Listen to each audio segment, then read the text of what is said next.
All right, shalom, shalom, Akim. First off, let's give all honor, glory, and praises to Yahweh, Bahashem Yahweh Shai, Bahashem Rakakwadash.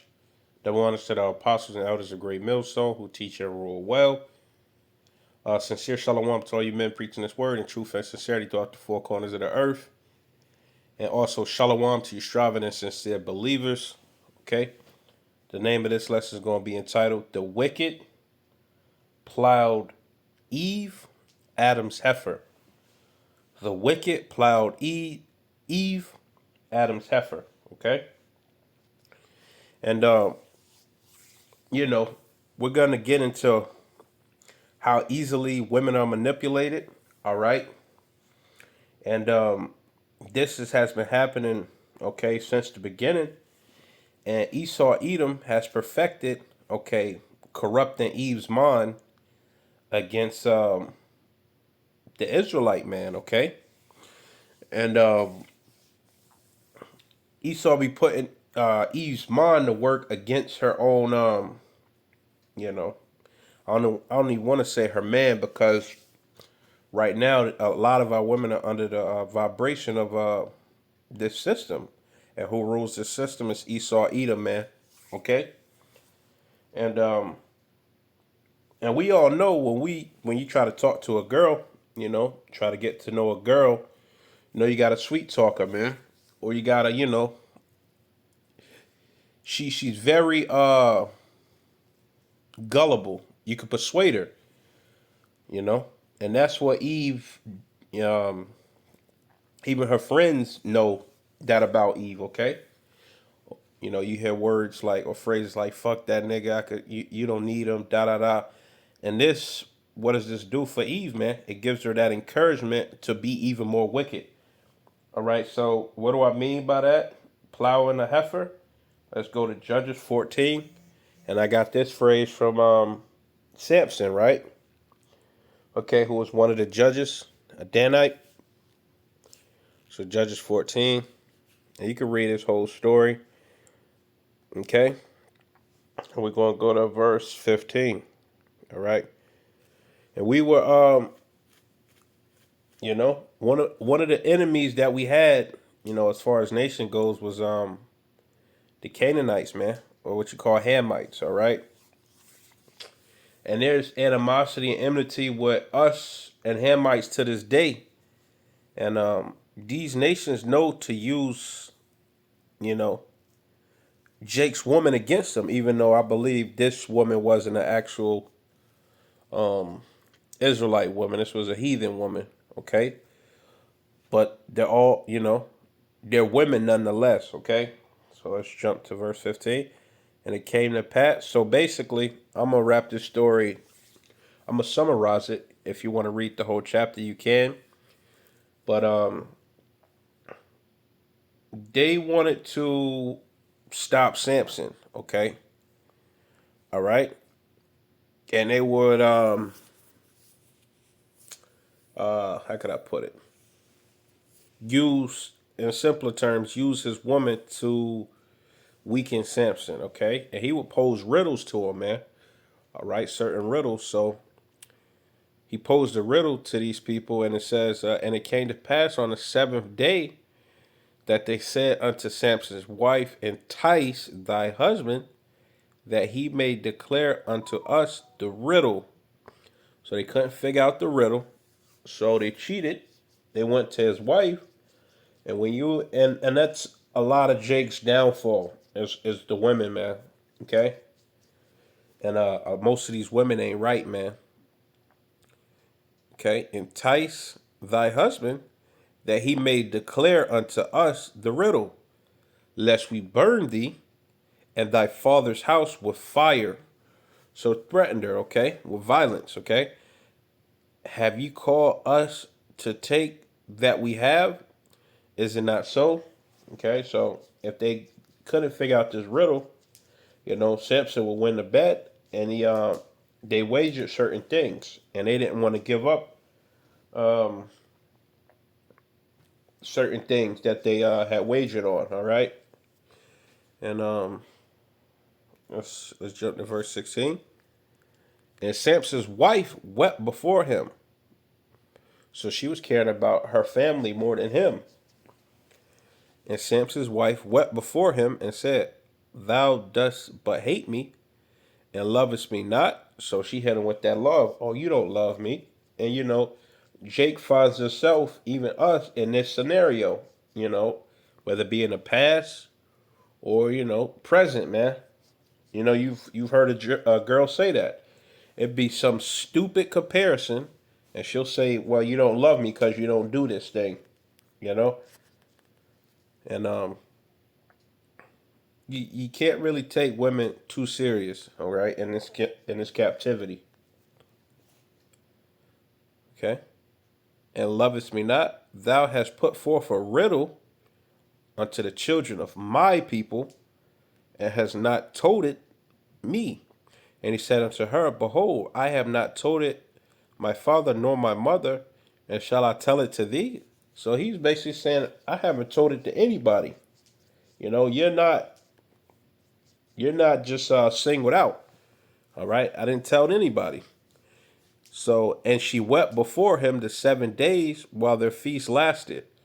So she just was crying and crying and crying, man. All right, trying to get sympathy from him, man. And it came to pass on the seventh day that he told her, because she lay sore upon him. So, Jake don't like that nagging, a lot of the nagging, and these women know that. So what do? They nag and nag and nag and get on your nerves till they finally get what they want, right? This is a tactic of women, all right? Um,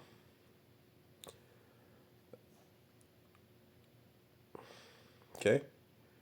And she told the riddle to the children of her people, and the men of the city said unto him on the seventh day before the sun went down, What is sweeter? What is sweeter than honey, and what is stronger than a lion?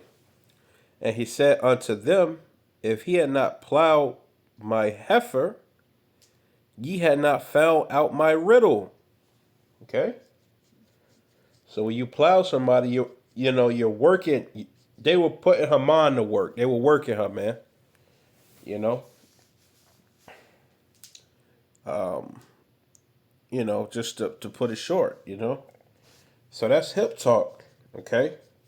Meaning getting in my woman's ear, deceiving her, all right? Using her. When a woman mind is at work, when it's doing too much, man, she make a lot of mistakes, all right? So why did I name it this lesson? Um, the wicked plowed Eve, Adam's heifer, okay? That was his rib, man. Let's get the account, all right? Because right now she's being used as a weapon against us to this very day, man.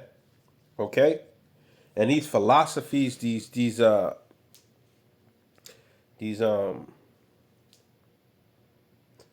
should just say just philosophies, but these ways of thinking, which Eve thinks is new, they all go back to the garden, man, and it's not used to benefit her in the long run. All right, and it's harmful to her man. Okay, so let's go to Genesis. Let's go to 3. Let's get it.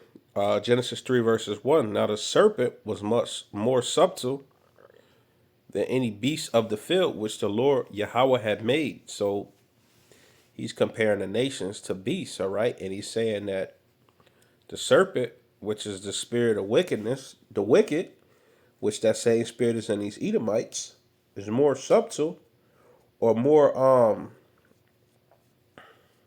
how can I put it? It's more crafty, than every nation, man. More crafty in wickedness. Yeah. All right.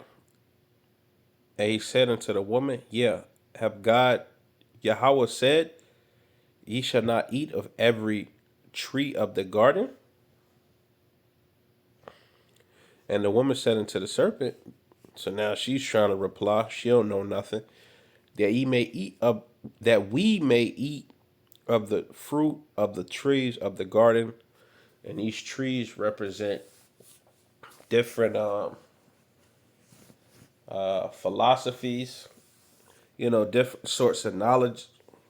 Okay, the Most High only wanted us to know righteousness. Okay, these other doctrines, these other religions, these other ways of thinking, they might have a small portion of knowledge, but in the end, it's all wickedness, man, and it defiles you. All right, and it's a sin. So he's saying if you learn that from that tree, that knowledge, okay, but of the fruit of the tree which is in the midst of the garden, midst means middle, Yahweh have said, ye shall not eat of it, neither shall ye touch it, lest ye die. So don't even touch it, man. Don't even come near it. And the serpent said unto the woman, ye shall not surely die. Which was a half true, which is part lie, which is, any lie in the thing, in a statement is a lie. All right. It was it was wicked, man. He was deceiving her. You know. So with that, she felt empowered. She felt like she was on a level, and she wanted to touch that. She wanted to partake in that. Okay. Verse 5. For Yahweh do knoweth that in the day ye eat thereof, then your eyes shall be open, and ye shall be as gods, knowing good and evil. So, you know, this is the wicked, which that saying wicked spirit is these Edomites, or so-called white men today, self-proclaim. He is plowing Eve, man, right, deceiving her. A bunch of sweet nothings, whispering, you know, skinning and grinning, you know. Ultimately, this was to destroy Adam.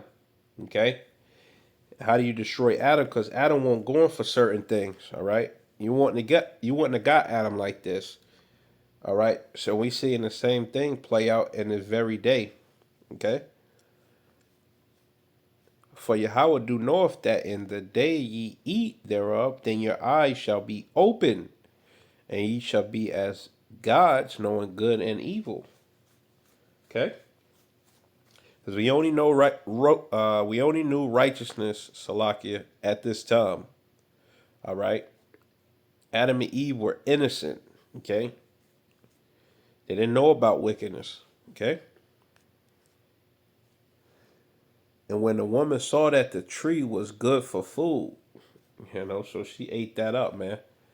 And that it was pleasant to the eyes, so it looked good too. And a tree to be desired to make one wise. So these women, they learn certain things, and they feel like if they put it on, it put them on a level, and she try to bring that to you.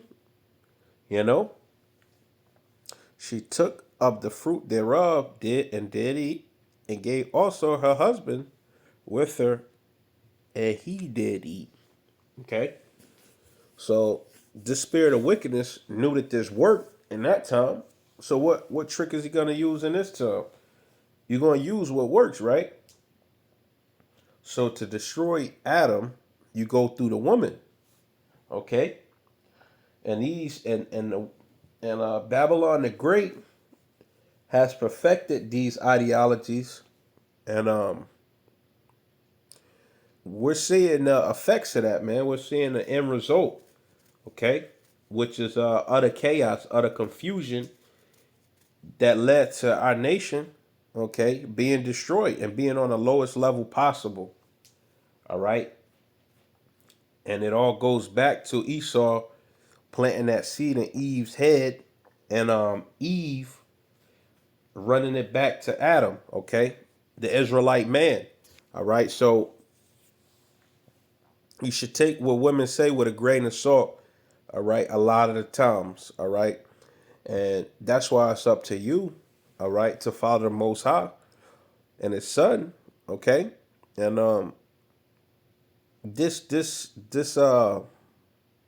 This current setup has to be destroyed, man. And like I said, you talk sweet to Eve, you lower your voice, you tell her this, that, and this, and you know the hemoteps, these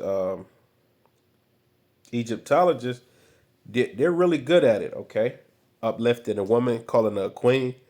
All right, whole time he's stealing everything she got from her. Okay, but Eve loved to be sweet talk, man, even if it's lies. So that's it for this lesson. And Lord willing, this was edifying. I want to give all honor, glory, and praises to Yahweh. Bahashem Yahweh Shai, Bahashem Rakakwadash. Shalom.